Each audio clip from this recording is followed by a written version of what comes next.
चलिए, आज हम लोग पढ़ेंगे प्रकाश के परावर्तन के बारे में समझेंगे, ठीक है? आज हम लोग एक नया टॉपिक बात करेंगे जो साइंस पढ़ेंगे हम लोग भारतीय होंगे साइंस और 10th क्लास का है जो पहला चैप्टर है उसमें वो चैप्टर को उठाएँगे हम लोग आज प्रकाश का परावर्तन के बारे में समझेंगे।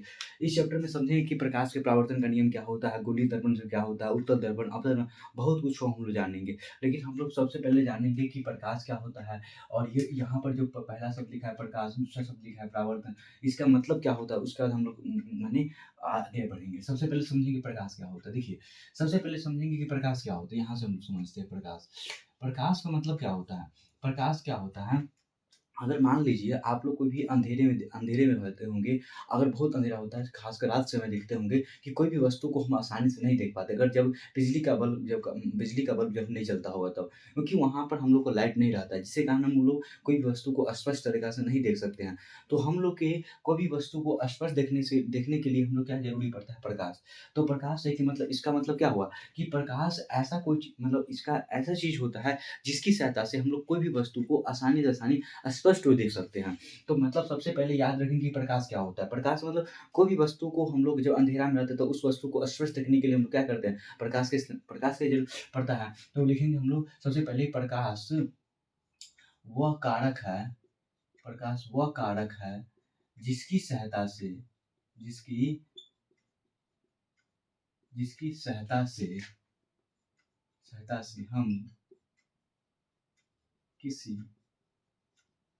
वस्तु को देखते हैं। ठीक है?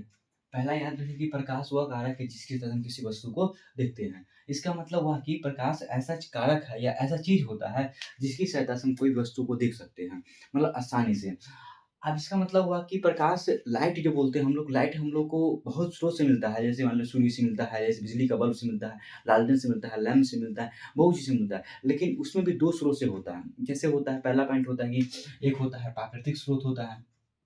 प्राकृतिक स्रोत होता है, ठीक है? प्राकृतिक स्रोत, ठीक है? प्राकृतिक स्रोत। दूसरा क्या होता है? मानव निर्मित स्रोत। क्या होता है? मानव निर्मित स्रोत, ठीक है? आप पहले समझिए कि ये समझिए कि प्रकाश स्रोत क्या होता है? सबसे पहले प्रकाश स्रोत का मतलब हुआ कि प्रकाश स्रोत यहाँ लिख देते हैं हम लोग कि प्रकाश स्रोत का मतलब हुआ कि जिस वस्तु से प्रकाश निकलता हो। मतलब यहाँ पर याद रखेंगे कि जिस वस्तु से प्रकाश निकलता हो। जिस वस्तु से जिस वस्तु से प्रकाश निकलता हो, उसी को हम लोग क्या कहते हैं? मतलब प्रकाश स्रोत बोलते हैं। मतलब जिस वस्तु से कोई भी वस्तु होता है, जो वस्तु से प्रकाश निकले लाइट हम लोग को दे, वो उसको हम लोग बोलेंगे प्रकाश स्रोत होता है। सबसे बड़ा प्रकाश स्रोत के बारे में बात करेंगे हम लोग। सबसे बड़ा प्रकाश स्रोत हम लोग को दुनिया में सबसे बड़ा प्रकाश स्रोत क्या होता है? सूर्य होता है। क्या होता है? सूर्य। सूर्य से बड़ा कोई प्रकाश स्रोत नहीं हो सकता क्योंकि सूर्य हम लोग देखते हैं कि जब उगता है तो पूरा दुनिया को जगमगा देता है। तो इसका मतलब सूर्य क्या हुआ कि सबसे बड़ा स्रोत हुआ। तो हम लोग मानेंगे कि सूर्य सबसे बड़ा स्रोत है और सूर्य को हम लोग क्या बोलेंगे? प्राकृतिक स्रोत क्योंकि यहाँ सूर्य को भी हम लोग को प्राकृतिक द्वारा दिया है, इसको हम लोग ने बनाए हैं। मानवीय स्रोत क्या होता है कि जैसे हम लोग बोल सकते हैं बिजली का बल्ब।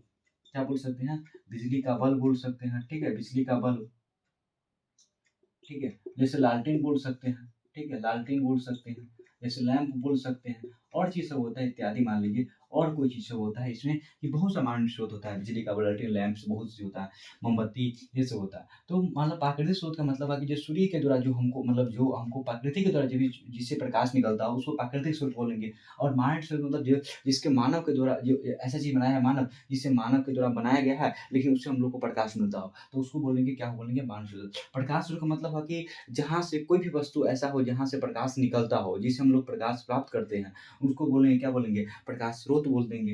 ये बहुत हला है और सबसे बड़ा दुनिया का सबसे बड़ा प्रकाश स्रोत क्या होता है? सूर्य होता है। सूर्य से बड़ा कोई प्रकाश नहीं। ये सबसे बड़ा स्रोत होता है, हम लोग बोलेंगे कि सबसे बड़ा प्रकाश का स्रोत होता है। प्रकाश का स्रोत होता है। जैसे याद रखेंगे हम लोग प्रकाश का स्रोत होता है। माने सूर्य जो होता है वो सबसे बड़ा क्या होता है? प्रकाश का स्रोत होता है। और आगे हम लोग बढ़ेंगे तो इसमें आया कि ये पढ़ेंगे हम लोग अब आगे पढ़ेंगे या इससे पहले प्रकाश क्या होता है, प्रकाश स्रोत क्या होता है, मानव स्रोत क्या होता है, प्रकाश स्रोत क्या होता है। अब हम लोग पढ़ेंगे कुछ-कुछ और पढ़ेंगे। जैसे बोलेंगे एक पढ़ेंगे प्रदीप्त वस्तु और एक पढ़ेंगे अप्रदीप्त वस्तु। प्रदीप्त वस्तु, प्रदीप्त वस्तु ऐसा होता है कि जिस जिस वस्तु से प्रकाश प्राप्त करते हैं, जिस वस्तु से प्रकाश निकलता हो या जिस वस्तु से जो मतलब प्रकृति के द्वारा बोल सकते हैं, चाहे जिस वस्तु से प्रकाश उत्पन्न करता हो, जिस वस्तु से प्रकाश उत्सर्जित होता हो, जिस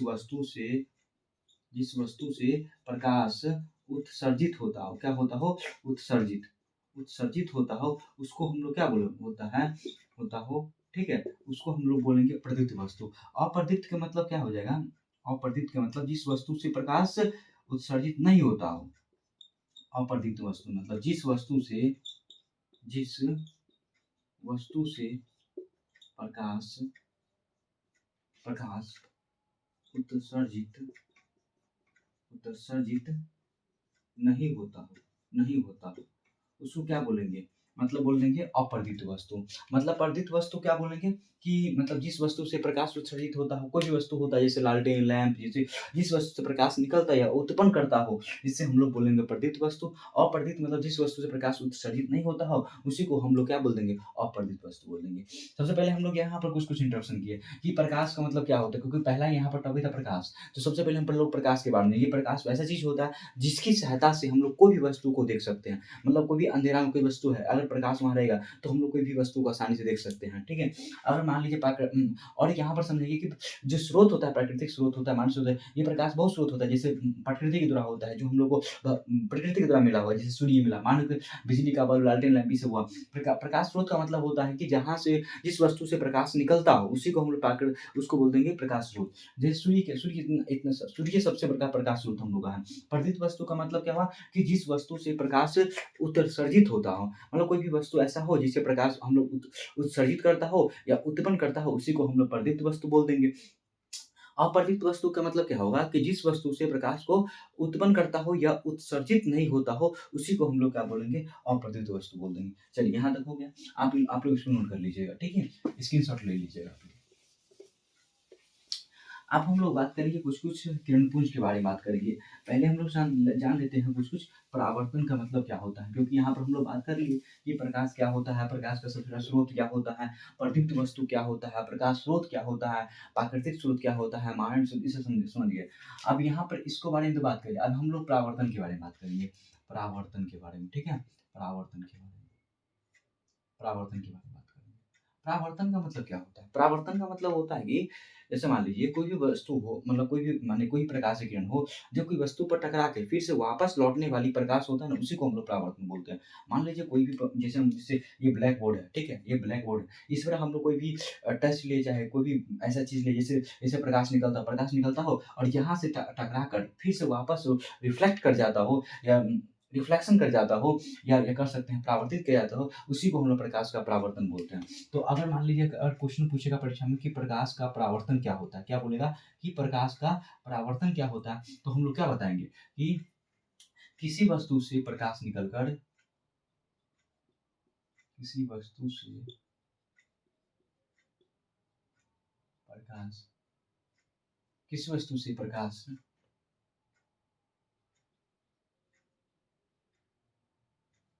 टकरा कर लौटने वाली प्रकाश को प्रकाश को प्रकाश का परावर्तन कहते हैं। प्रकाश का परावर्तन कहते हैं। मतलब क्या हो, कोई भी वस्तु से प्रकाश निकला, ठीक है? प्रकाश निकल कर उस पे टकरा कर फिर लौटने वाली, देखिए किसी वस्तु से प्रकाश टकरा कर लौटने वाली प्रकाश को, जब कोई वस्तु से प्रकाश टकराया फिर से वहाँ से लौट गया प्रकाश, उसी को हम लोग बोलते हैं प्रकाश का परावर्तन, उसी को बोलते हैं। जैसे मान लीजिए हम लोग कोई यहाँ से कोई प्रकाश लिए, इस पर टकराया और यहाँ से टकरा के बाद फिर से यहाँ पर परावर्तन हो जाए या रिफ्लेक्शन हो जाएगा, उसी को हम लोग या रिफ्लेक्ट हो जाएगा, उसी को हम लोग प्रकाश का परावर्तन बोलते हैं। चलिए, अब हम लोग ये समझिए कि प्रकाश क्या होता है, परावर्तन क्या होता है, ये कोई वस्तु से प्रकाश टकरा कर फिर से वापस लौटने वाली प्रकाश को ही प्रकाश का परावर्तन कहते हैं, यहाँ से समझिए।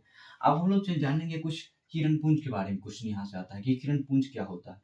किरणपुंज का मतलब हुआ कि प्रकाश से जो प्रकाश की किरणों होता है ना, उसका एक समूह होता है। प्रकाश के किरणों का समूह, ये याद रखेंगे कि प्रकाश के किरणों का समूह, किरणों का समूह, ठीक है? किरणों का समूह। प्रकाश से जितना भी किरण होता है उसका एक समूह होता है, उसका एक ग्रुप होता है, उसी को हम लोग किरणपुंज बोलते हैं। अब यहाँ से क्वेश्चन आया कि किरणपुंज कितने प्रकार के होते हैं? तो किरणपुंज होते हैं 3 प्रकार के किरणपुंज होते हैं, 3 प्रकार के किरणपुंज होते हैं। कितने प्रकार के? 3 प्रकार के किरणपुंज होते हैं। अब ये किरणपुंज कितने प्रकार के? 3 प्रकार के होते हैं। सबसे पहले जो किरणपुंज से पहले प्रकाश के किरणों का एक समूह होता है, उसको हम लोग क्या बोलते हैं? किरणपुंज बोलते हैं। आप जो किरणपुंज होता है वो 3 प्रकार के होते हैं। सबसे पहले हम लोग यहाँ पर लिखेंगे अपसारी किरणपुंज। क्या याद रखेंगे? अपसारी किरणपुंज। अपसारी किरणपुंज याद रखेंगे। क्या याद रखेंगे? अपसारी किरणपुंज। दूसरा क्या याद रखेंगे हम लोग? समांतर किरणपुंज। क्या याद रखेंगे? समांतर किरणपुंज याद रखेंगे। क्या याद रखेंगे? समांतर किरणपुंज याद रखेंगे। ठीक है। और तीसरा ये जो याद रखेंगे हम लोग, अभिसारी किरणपुंज याद रखेंगे। क्या याद रखेंगे? अभिसारी किरणपुंज याद रखेंगे। तो अब सब हम इन तीनों के बारे में हम लोग अच्छा से समझेंगे। पहले ये सब क्या क्या होता है। सबसे पहले हम लोग समझेंगे कि जो किरणपुंज क्या हुआ कि प्रकाश के जो किरणों का एक समूह बनता है, उसी को हम लोग क्या कहते हैं? किरणपुंज बोलते हैं। अपसारी किरणपुंज, अब जो किरणपुंज होता है वो 3 प्रकार के होता है। अपसारी किरणपुंज हुआ, समांतर किरणपुंज हुआ और अभिसारी किरणपुंज हुआ। सबसे पहले हम समझेंगे कि अपसारी किरणपुंज क्या होता है? अपसारी किरणपुंज क्या होता है? सबसे पहला यहाँ बात करेंगे हम लोग अपसारी किरणपुंज। जैसे मान लीजिए पहला बात करते हैं हम लोग अपसारी किरणपुंज। क्या बात करें? अपसारी किरणपुंज। तो अपसारी किरणपुंज में क्या होता है कि कोई प्रकाश की जो किरण होता है, एक बिंदु से निकलकर फैलती हुई चली जाती हो। क्या होता है? प्रकाश की किरण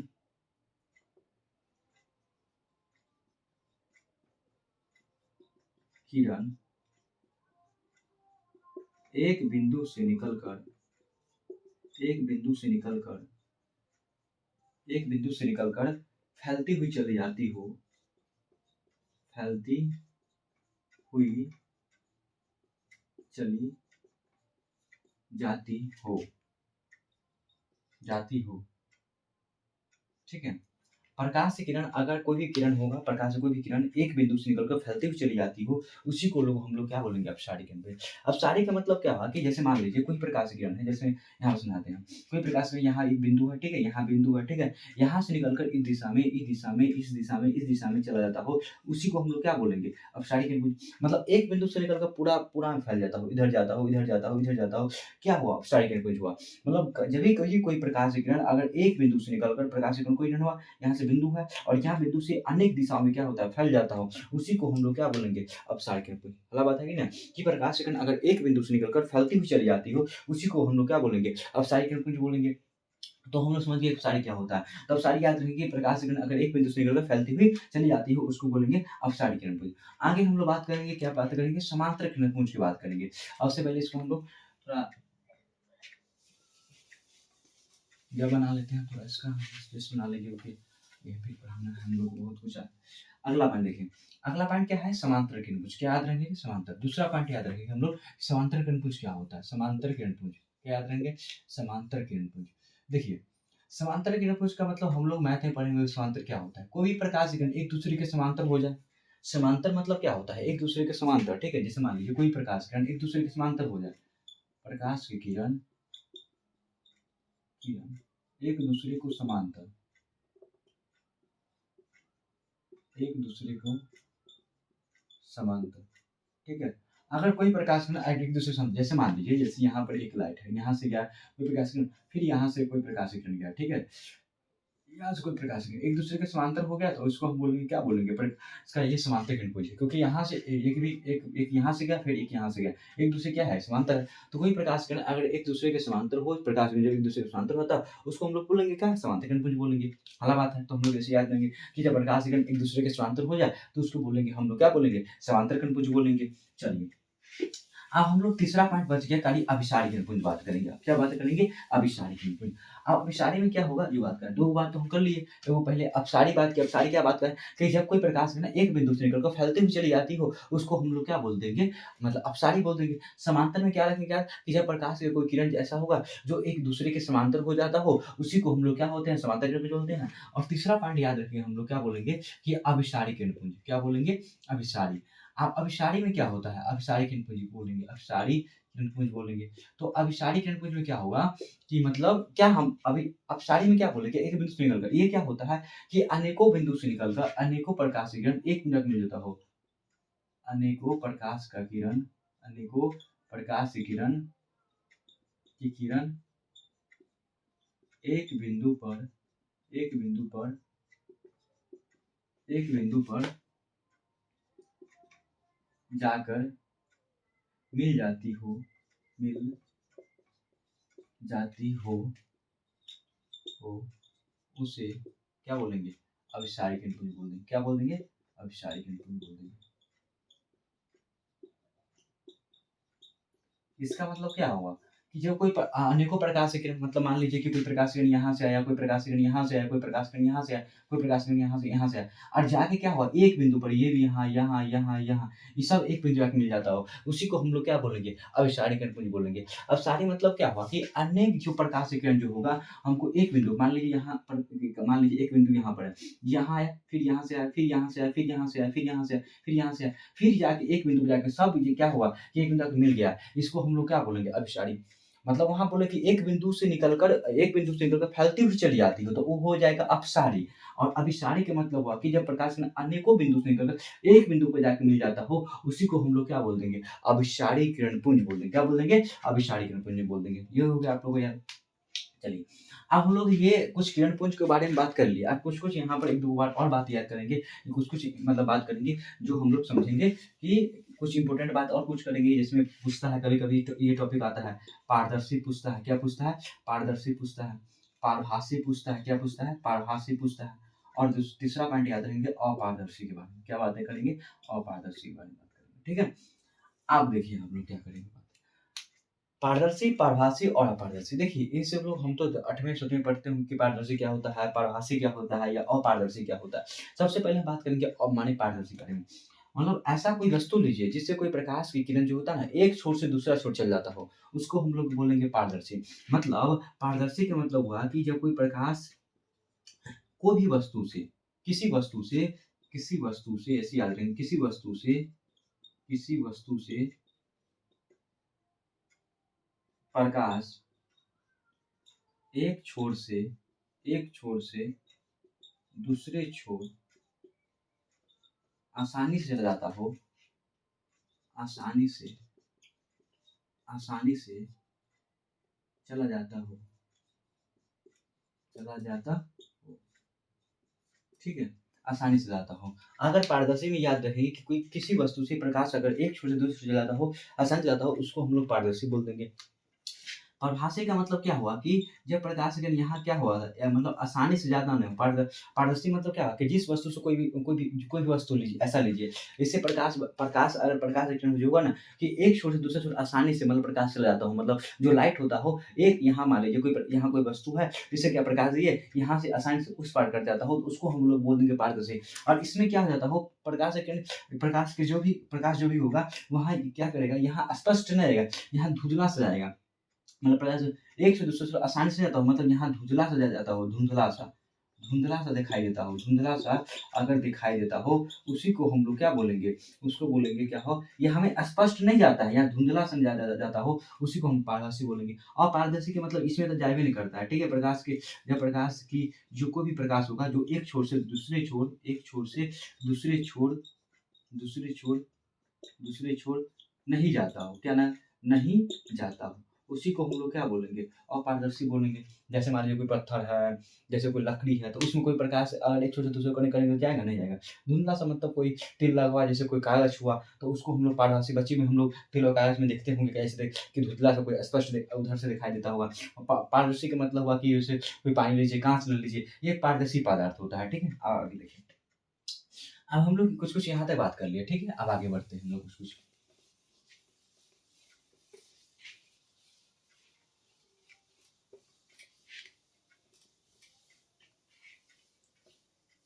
अब चलिए, अब हम लोग आगे बात करेंगे कुछ-कुछ देखिए, अब क्या बात करना है, अब हम लोग बात करेंगे प्रकाश के सबसे मेन टॉपिक आएगा हम लोगों के लिए अब क्या प्रकाश का परावर्तन के नियम को समझने के लिए कुछ-कुछ जो इम्पोर्टेंट बिंदु रहेगा या इम्पोर्टेंट पॉइंट्स रहेगा उसको याद करेंगे। प्रकाश के परावर्तन के नियम से पहले से पढ़ने के लिए हम लोग कुछ-कुछ बात करेंगे, ठीक है? प्रकाश के परावर्तन के नियम को समझने के लिए कुछ-कुछ पहले बात करेंगे।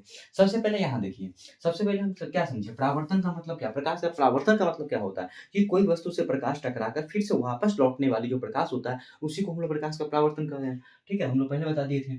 आपसे यहाँ समझेंगे कि मान लीजिए हम लोग क्या किए इसका परावर्तन के नियम को समझने के लिए प्रकाश के परावर्तन का नियम को समझने के लिए हम क्या करेंगे? सबसे पहले एक समतल दर्पण लेंगे। क्या कर लिए? समतल दर्पण लिए, ठीक है? यहाँ मान लीजिए ये समतल दर्पण है, ठीक है? समतल दर्पण लिए, ठीक है? यहाँ समतल दर्पण है, ठीक है? ठीक है? क्या हुआ? समतल दर्पण है। जब ये कोई प्रकाश किरण यहाँ से गया, यहाँ पर जो टकराया, फिर टकरा के फिर से वापस लौट आया।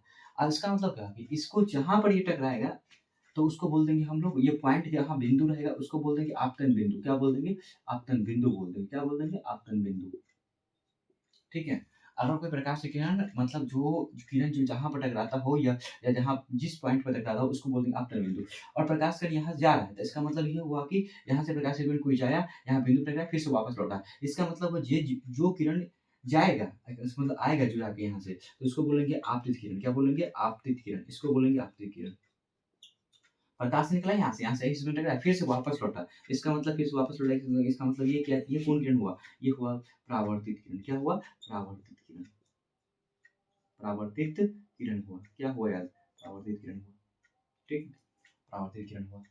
तो मतलब प्रकाश किरण यहाँ से जा रहा है तो इसको मतलब यहाँ से हम लोग यहाँ बिंदु पर जा रहा है तो इसका मतलब आपतित किरण, और यहाँ से टकराएगा फिर वापस लौट रहा है, इसका मतलब ये परावर्तित किरण है, और ये हम लोग का आपतित किरण हो चुका है। और जिस बिंदु पर टकराया है इसका मतलब ये आपतित बिंदु हुआ। क्या हुआ? आपतित बिंदु हो गया। अब यहाँ समझिए, सबसे पहले हम लोग क्या करेंगे, यहाँ पर एक मतलब एक लंबवत लेंगे जिसको हम बोलेंगे, क्या बोलेंगे? लंब लेंगे बोलेंगे। ठीक है? आपतन बिंदु से एक लंब मतलब लंब पर खींचते हैं, इसको बोलेंगे, क्या बोलेंगे? अभिलंब बोल देंगे। क्या बोल देंगे? अभिलंब। क्या बोल देंगे? अभिलंब। ये अभिलंब है। ठीक है? इसको बोल देंगे अभिलंब। अब यहाँ समझिए कि क्या बात है, यहाँ पर समझिए हम लोग। जो प्रकाश की किरण यहाँ से गया और यहाँ पर टकराया आपतन बिंदु पर, आपतन बिंदु से फिर टकरा के फिर परावर्तित हुआ, तो इसको बोल देंगे हम आपतित किरण। और जिस बिंदु पर टकराया इसका मतलब आपतन बिंदु, और इसकी ये किरण को हम लोग बोल देंगे परावर्तित किरण। और ये एक देख रहे हैं, लंब देख रहे हैं, लंब के रूप में खींचे हैं एक रेखा जो आपतन बिंदु से पास हो रहा है, इसका मतलब ये अभिलंब हो गया। आप देखिए, सबसे पहले यहाँ समझेंगे कि ये जो ये इसके बीच में आपतित किरण के बीच में और अभिलंब के बीच में जो एंगल बनेगा उसको बोलेंगे आपतन कोण। क्या बोल देंगे? आपतित किरण और अभिलंब के बीच में जो एंगल बनेगा उसको बोल देंगे हम लोग, क्या बोल देंगे? आपतन कोण बोल देंगे। इसका मतलब ये आपतन कोण हुआ। क्या हुआ? आपतन कोण। ऐसे आपतन कोण। ठीक है? आप मान लीजिए ये परावर्तित किरण है और अभिलंब है, इसके बीच जो एंगल बनेगा उसको क्या बोलेंगे? परावर्तन कोण। क्या बोल देंगे? परावर्तन कोण। क्या बोल देंगे? परावर्तन कोण। परावर्तन कोण। इसका मतलब क्या हुआ कि जो हम लोग कितना आसान समझिए ना, आपतित किरण और अभिलंब के बीच में जो एंगल बनेगा उसको बोलेंगे, क्या बोलेंगे? आपतन कोण, क्योंकि आपतित किरण के और अभिलंब के बीच में जो एंगल बन रहा है। और यहाँ याद रखेंगे कि परावर्तित किरण के बीच में और अभिलंब के बीच में जो एंगल बनेगा उसको बोल देंगे परावर्तन कोण। इसको मतलब कोण 8 से हम इसको सूचित करते हैं यहाँ से। ठीक है? अब यहाँ समझिए, ये समझने के बाद हम लोग को जो प्रकाश का परावर्तन का नियम समझना है, जो यहाँ भी है कहता है, बहुत परीक्षा में पूछा जाता है क्वेश्चन हम लोग को, तो ये समझने के लिए हम लोग पहले ये समझना पड़ेगा। जो समझ गए और समझने के बाद हम लोग इसको आसान समझ सकते हैं। जैसे मतलब परावर्तित किरण क्या हुआ, जब कोई प्रकाश किरण यहाँ से यहाँ इस लाइन से गया, यहाँ पर टकराया, इसको गया यहाँ से आपतित किरण हुआ और टकरा के फिर से वापस लौट गया, इसको परावर्तित किरण बोल देंगे। और हम लोग क्या बोले, एक अभिलंब काट लिए, एक अभिलंब खींच दिए, क्या कौन बिंदु पर? आपतन बिंदु से किसी गुजारे उसको अभिलंब बोलेंगे। और जो आपतित किरण के बीच में और अभिलंब के बीच में एंगल बनेगा उसको आपतन कोण बोल देंगे। जो परावर्तित किरण और अभिलंब के बीच में जो एंगल बनेगा उसको परावर्तन कोण बोल देंगे। आप समझिए। अब हम इसका 2 नियम पढ़ेंगे। सबसे पहले इसका प्रकाश का परावर्तन का 2 नियम होता है। प्रकाश का परावर्तन का 2 नियम होता है। क्या नियम होता है? प्रकाश का परावर्तन का 2 नियम। इसका 2 नियम होता है। कितना नियम होता है? 2 नियम। इसका 2 नियम को समझने के लिए हम लोग सबसे पहले बात करेंगे प्रकाश के परावर्तन का 2 नियम को समझने के लिए पहला बात करेंगे, क्या बात करेंगे? पहला देखिए, पहला नियम कैसे याद रखेंगे? जैसे देखिए, ये किरण जो हुआ यहाँ से, ये आपतित किरण हुआ, और ये किरण क्या है? परावर्तित किरण है। क्या बोले हैं? परावर्तित किरण बोले हैं। और ये देखिए, ये सब एक ही मतलब यहाँ पॉइंट है, इस ये क्या है? समतल दर्पण है हम लोग लिए। और यहाँ पर आपतित किरण, परावर्तित किरण और अभिलंब देख रहे हैं? आपतन बिंदु पे से खींचा गया अभिलंब है। और तीनों क्या होता है? एक ही समतल पर, मतलब एक ही लाइन पर है। तो हम क्या लिखेंगे कि आपतित किरण, पहले देखिए क्या लिखते हैं, आपतित किरण, यहाँ समझ लीजिए, आपतित किरण, आपतित किरण, परावर्तित किरण, आपतित किरण, परावर्तित किरण तथा तथा आपतन बिंदु पर खींचा गया अभिलंब, क्या गया? खींचा गया अभिलंब, अभिलंब तीनों एक ही समतल पर होते हैं। तीनों एक ही समतल पर होते हैं। एक ही समतल पर होते हैं। ऐसे याद रहेंगे हम लोग, तीनों एक ही समतल पर होते हैं। तीनों एक ही समतल पर होते हैं। इसका मतलब क्या हुआ कि देखिए, ये आपतित किरण, ये वो आपतित किरण हुआ, ये परावर्तित किरण हुआ और आपतन बिंदु पर एक अभिलंब खींचे ना, ये तीनों क्या है? एक ही लाइन पर है कि नहीं है? देख लीजिए समतल पर है कि नहीं? तो उसकी यहाँ ये लिखे हैं हम लोग, आपतित किरण, परावर्तित किरण और आपतन बिंदु पर खींचा गया जो अभिलंब है, वो तीनों एक ही समतल पर। पहला तो हम लोग ये याद करेंगे कि आपतित किरण, परावर्तित किरण तथा आपतन बिंदु पर खींचा गया अभिलंब तीनों एक ही समतल पर होते हैं। दूसरा क्या है कि जो आपतन कोण यहाँ देख रहे हैं और यहाँ जो देख रहे हैं परावर्तन कोण देख रहे हैं, एक दूसरे के बराबर होता है। यही बताया दूसरा नियम कि भाई जो आपतन कोण जो होता है ना, आपतन कोण परावर्तन कोण के बराबर होता है। परावर्तन कोण के बराबर होता है। आपतन कोण परावर्तन कोण के बराबर होता है। ठीक है? आपतन कोण परावर्तन कोण के बराबर होता है। तो हम लोग दूसरा नियम क्या पढ़ लिए? आपतन कोण जो होता है परावर्तन कोण के बराबर होता है। ठीक है? तो कुछ-कुछ बात यहाँ समझ लीजिए।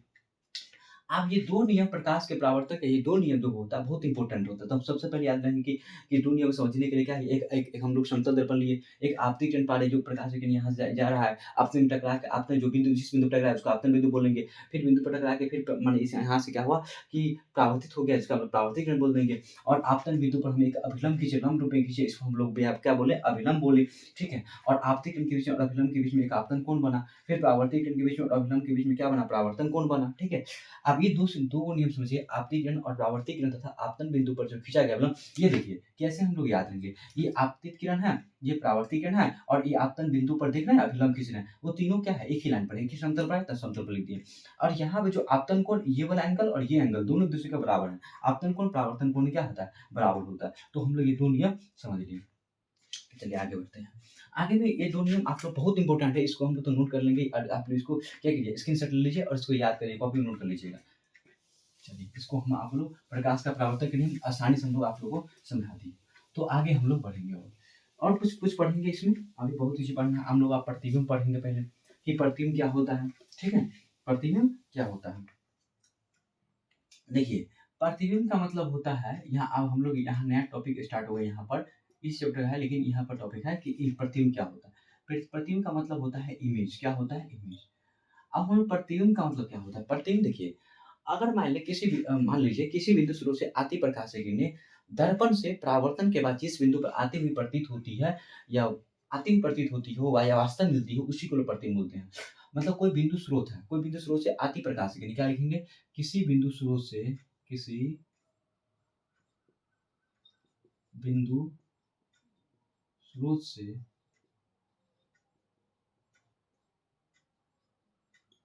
आती प्रकाश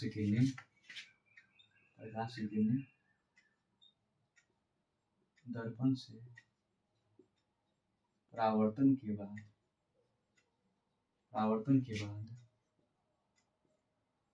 परावर्तन के बाद जिस बिंदु पर मिलती हो या आती हुई प्रतीत होती हो, आती हुई प्रतीत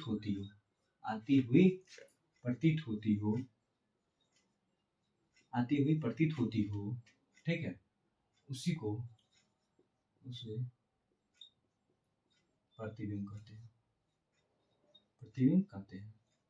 इसका मतलब क्या हुआ कि कोई बिंदु स्रोत से प्रकाश की जो किरणें होगा ना, जो दर्पण से परावर्तन के बाद, क्या लिखेंगे? दर्पण से परावर्तन के बाद जिस बिंदु पर मिलती हो या हमको लगता हो कि आती हुई प्रतीत भी होती हो, उसी को हम लोग क्या बोलेंगे कि मान लीजिए कोई प्रतिबिंब हुआ। जैसे लीजिए हम लोग कोई आईना लेते हैं ना, आईना में जिसको कोई प्रतिबिंब बनता हो, वही तो एक प्रकार का प्रतिबिंब आता है, वही दर्पण हुआ, दर्पण आईना। तो मतलब क्या हुआ कि प्रतिबिंब का मतलब इमेज, मतलब हम लोग का जो फोटो, जो इमेज बनता है किसी भी चीज़ में। तो किसी बिंदु स्रोत से आती प्रकाश की किरणें दर्पण से अगर परावर्तन हुआ, अगर मान लीजिए हम वो दर्पण से आगे रख दिए, कोई दर्पण रख दिए, जहाँ पर लोग वो आगे चेहरा को देख रहे हैं, तो क्या हुआ कि वहाँ से उसका हम लोग वहाँ से प्रतिबिंब कैसे बनेगा? वहाँ पर जाया मेरा, वहाँ पर जो चेहरा गया, वहाँ पर क्या फिर से परावर्तन हुआ और मेरा यहाँ पर फिर से उस चीज़ का चेहरा उसमें आईना में, चाहे वो हम लोग दर्पण बोलते हैं, उसमें दिखाई देता है। उसी को हम लोग प्रतिबिंब बोलते हैं। अब हम लोग परिभाषा अगर परीक्षा में पूछ रहे हैं कि प्रतिबिंब क्या होता है, तो परीक्षा में ऐसे ये परिभाषा लिख देंगे, किसी बिंदु स्रोत से आती प्रकाश की किरण दर्पण से परावर्तन के बाद जिस बिंदु में मिलती हो या आती हुई प्रतीत हो, उसे लोग हम लोग क्या कहते हैं? प्रतिबिंब बोलते हैं। उसे क्या बोलते हैं हम लोग? प्रतिबिंब बोलते हैं। अब हम लोग समझेंगे कि प्रतिबिंब, देखिए मान लीजिए प्रतिबिंब अब एक होता है कि वास्तविक भी हो सकता है और एक होता है कि काल्पनिक भी हो सकता है। तो प्रतिबिंब हम लोग का 2 प्रकार का होता है। प्रतिबिंब दो प्रकार के होते हैं। कितने प्रकार के होते हैं? दो प्रकार के होते हैं। प्रतिबिंब कितने प्रकार के? दो प्रकार के होते हैं। जैसे पहला पहला प्रतिबिंब जो होता है ना, उसको हम लोग क्या बोलते हैं? वास्तविक प्रतिबिंब बोलते हैं। क्या बोलते हैं? वास्तविक प्रतिबिंब बोलते हैं। क्या बोलते हैं? वास्तविक प्रतिबिंब। वास्तविक प्रतिबिंब बोलते हैं। क्या बोलते हैं? वास्तविक प्रतिबिंब बोलते हैं। ठीक है। दूसरा जो होगा हम लोग याद रखेंगे काल्पनिक प्रतिबिंब। क्या लिखेंगे? काल्पनिक प्रतिबिंब। क्या लिखेंगे? काल्पनिक प्रतिबिंब याद रखेंगे। ठीक है, काल्पनिक प्रतिबिंब। काल्पनिक बोलिए, अच्छा इसको हम लोग बोल देंगे, एक और नाम है इसका, आभासी प्रतिबिंब। क्या बोल देंगे? आभासी प्रतिबिंब। क्या बोल देंगे? आभासी प्रतिबिंब। मतलब हम लोग क्या याद रखें कि प्रतिबिंब दो प्रकार के होता है, एक होता है वास्तविक प्रतिबिंब, एक होता है काल्पनिक प्रतिबिंब। वास्तविक मतलब हुआ रियल, जो रियल का होता है, जो वास्तविक होता है। काल्पनिक मतलब हुआ कि झूठा होता है, जो आभासी प्रतिबिंब होता है, उसको बोलते हैं हम लोग काल्पनिक प्रतिबिंब। देखिए जैसे मान लीजिए, अब वास्तविक प्रतिबिंब का सबसे पहला बात कि वास्तविक जो प्रतिबिंब होगा उसका बात करते हैं हम लोग। जो वास्तविक प्रतिबिंब होगा इसका मतलब कोई अगर परिभाषा अगर पूछेगा ना, परिभाषा, तो हम लोग वही याद रखेंगे खाली जो ऊपर में याद रखिए हैं। लेकिन यहाँ पर क्या होगा कि वास्तव में मिलता हो। अगर कोई बिंदु सोच अति प्रकाश की किरण दर्पण से परावर्तन के बाद जिस बिंदु को वास्तव मिलती हो, इसका मतलब है कि इसमें वास्तव में मिलती हो। वास्तव का मतलब है कि रियल की मिलती हो, उसी को हम लोग क्या बोलते हैं? वास्तविक प्रतिबिंब बोलते हैं। ठीक है। अगर कोई बिंदु स्रोत से अति प्रकाश की किरणें अगर वास्तव मिलती हो, अगर नहीं आप लोग ऐसे याद रखेंगे तो कैसे याद रखेंगे? जैसे ये बार लिखे हैं ना, सब कुछ लिख लीजिए। किसी बिंदु स्रोत से अति प्रकाश की किरणें, अगर यहाँ से लिखना होगा तो लिखेंगे किसी बिंदु स्रोत से आती प्रकाश किरणें, ठीक है, दर्पण से परावर्तन के बाद वास्तव में मिलती हो। क्या याद रखेंगे? वास्तव में मिलती हो। वास्तव में अगर मिलती हो तो उसी को हम लोग क्या बोल देंगे? वास्तविक प्रतिबिंब बोल देंगे। अगर कोई भी बिंदु स्रोत से अति प्रकाश की किरणें अगर वास्तव में मतलब रियल में मिलता होगा तो उसको हम बोल देंगे वास्तविक प्रतिबिंब। इसमें क्या होगा कि आती हुई प्रतीत होती होगी। इसका मतलब कोई बिंदु स्रोत से अति प्रकाश की किरणें दर्पण से परावर्तन के बाद आती हुई प्रतीत मतलब आती हुई प्रतीत दिखाई देगा, तो उसको हम बोलेंगे काल्पनिक चाहे आभासी प्रतिबिंब बोल देंगे। ठीक है। और यहाँ से याद रखेंगे कि वास्तविक प्रतिबिंब को हम लोग पहला पॉइंट याद रखेंगे कि वास्तविक प्रतिबिंब को हम लोग पर्दे प्राप्त कर सकते हैं। वास्तविक प्रतिबिंब को पर्दे प्राप्त कर सकते हैं। प्रतिबिंब को पर्दे पर प्राप्त कर सकते हैं। पर्दे पर प्राप्त कर सकते हैं।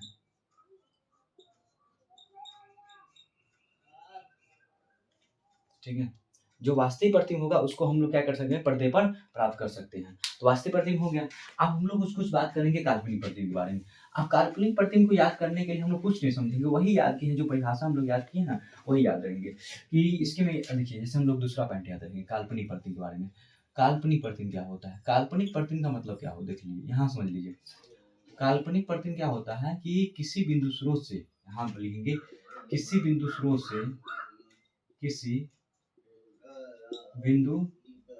स्रोत से आती प्रकाश की किरणें, क्या लिखेंगे? आती प्रकाश की किरणें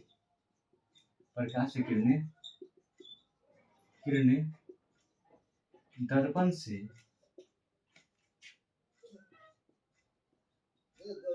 परावर्तन के बाद आती हुई प्रतीत होती हो।